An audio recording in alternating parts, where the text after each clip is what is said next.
Tunaadhimisha leo tarehe 28 Desemba sikukuu ya familia takatifu ya Yesu, Maria na Yosefu. Kwenye maadhimisho haya yanayofanyika katika kanisa hili kuu la Mtakatifu Teresia mtoto Yesu, ambalo ni mama wa makanisa yote ya jimbo letu kuu la Tabora, tunajiunga na makanisa mengine ulimwenguni kufunga mwaka wa jubilei uliofunguliwa rasmi huko Roma na mkumbukwa Baba Mtakatifu Francisco tarehe 24 ya mwezi Disemba mwaka jana.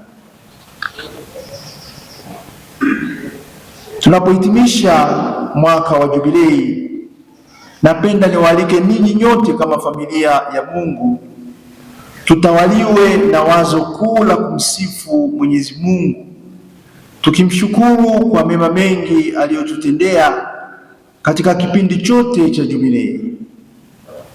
Yote haya tunayafanya tukiwa bado kwenye furaha za Krismasi, tukiendelea kumshukuru Mwenyezi Mungu kwa upendo wake wa ajabu alioonyesha kwetu alipotukomboa kupitia kwa mwanaye aliyezaliwa katika familia takatifu tunayokumbuka leo. Ni Mungu huyo mwenye huruma ambaye kupitia katika kanisa lake ametukirimia neema na rehema kwa njia ya neno lake, sakramenti, hija, sala na matendo mbalimbali ya huruma yaliyofanyika katika kipindi chote cha mwaka mtakatifu. Kwa yote hayo, hatuchoki kusema asante kwa Mungu wetu, tukipenda kubaki tumeungana na Kristo aliye mlango wa wokovu wetu, kama tulivyokumbushwa wakati wa ufunguzi wa mwaka mtakatifu, na tunayemtangaza daima kama tumaini letu, huyo tunayependa kumfuata, naye anabaki daima kuwa ni sababu ya wokovu wetu, akituongoza kama mahujaji kuelekea kwenye Yerusalemu ya mbinguni. Ndugu zangu, tuwe na moyo wa shukrani, tukiiga mfano wa mama yetu Bikira Maria, mmoja wa wana familia takatifu, ambaye baada ya kupata neema kutoka kwa Mungu na akifahamu mpango aliokuwa nao juu yake, na kweli baada ya kukubali, aliimba wimbo wa shukrani akimtukuza Mungu kwa mema mengi aliyomtendea, akisema: moyo wangu wamwadhimisha Bwana, na roho yangu imemfurahia Mungu Mwokozi wangu, kwa kuwa mwenye nguvu amenitendea makuu, na jina lake ni takatifu, na rehema zake hudumu vizazi hata vizazi kwa hao wanaomcha. Hayo ni baadhi ya maneno aliyotamka Mama Maria akimtukuza na kumshukuru Mungu kwa makuu aliyomtendea. Moyo wa shukrani tunaokuwa nao leo, tukilenga kuuelekeza kwa Mungu wetu, ni mojawapo ya fadhila ambazo ilibidi zikuwe na kuimarishwa katika safari nzima ya kiroho tuliyofanya sisi kama familia ya Mungu kwenye kipindi chote cha mwaka mtakatifu. Mtume Paulo katika sehemu ya waraka wake kwa Wakolosai tuliosikia kwenye somo la pili, anaorodhesha fadhila zaidi ambazo zapaswa kuonekana kati ya hao wanaokuwa wateule wa Mungu, ndio hao wana familia ya Mungu kama sisi tulioitwa tukaitika. Ni fadhila ambazo kwa uhakika zilionekana katika familia takatifu ya Yesu, Maria na Yosefu, nazo zinapaswa ziendelee kukua katika familia zetu za waamini zilizojenga uhusiano wa pekee pamoja na Mungu kupitia kwa mwanaye Bwana wetu Yesu Kristo. Na hayo yote tuyafanye tukiitazama hiyo familia takatifu ambayo kwetu ni mfano wa pekee wa kuigwa. Akiwa anawaalikia Wakolosai, Mtume Paulo anatualika nasi akisema: ndugu zangu, Kwa kuwa mmekuwa wateule wa Mungu, watakatifu wapendwao, jivikeni moyo wa rehema, utu wema, unyenyekevu, upole, uvumilivu, mkichukuliana na kusameheana. Vivyo mtu akiwa na sababu ya kumlaumu mwenzake, kama Bwana alivyowasamehe ninyi, vivyo na ninyi. Zaidi ya hayo yote, jivikeni upendo, ndio kifungo cha ukamilifu. Tumeyasikia hayo katika hilo somo, waraka wa Paulo kwa Wakolosai. Tukiwa na fadhila hizi na zikaongoza maisha yetu, hakika tutakuwa tunauvua utu wa kale na kuvaa utu mpya katika Kristo.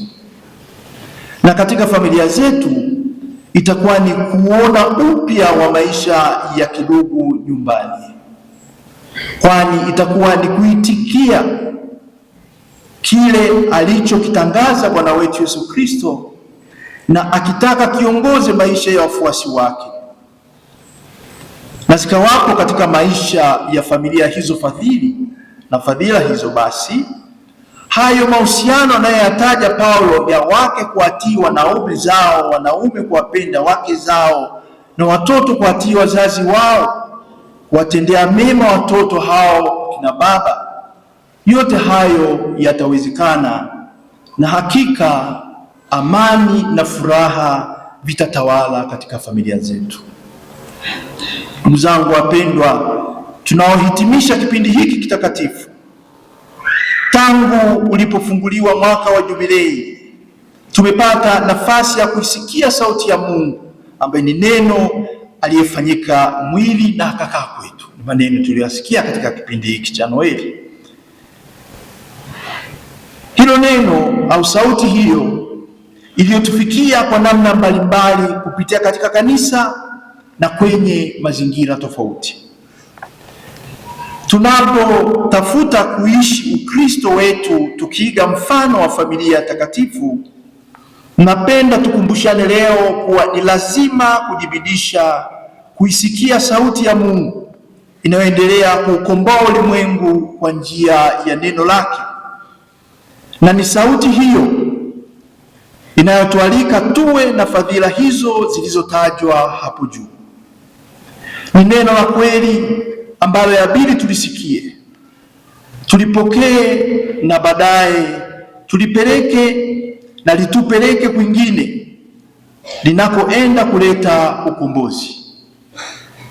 Bwana wetu Yesu Kristo alisikia neno la Baba yake na kauleta ukombozi.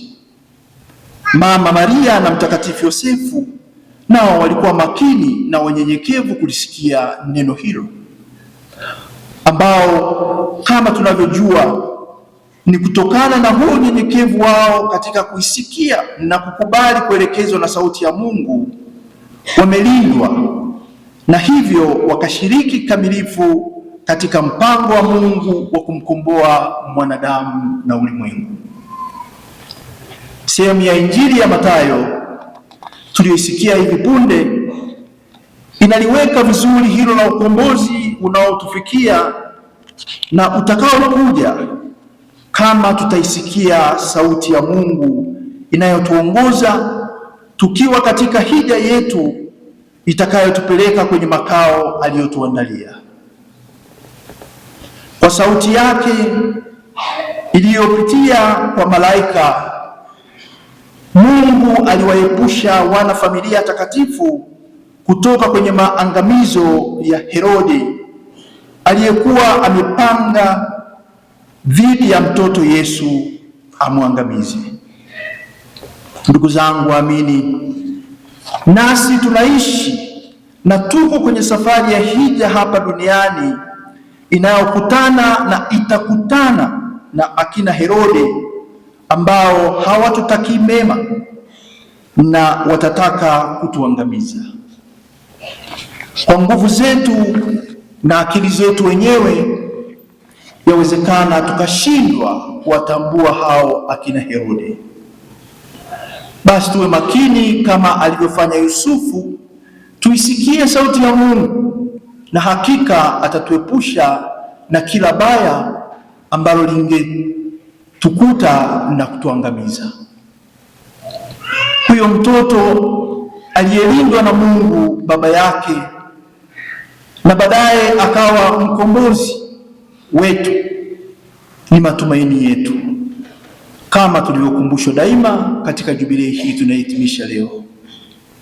Tunaalikwa tumsikilize yeye na kila anayetenda kwa niaba yake.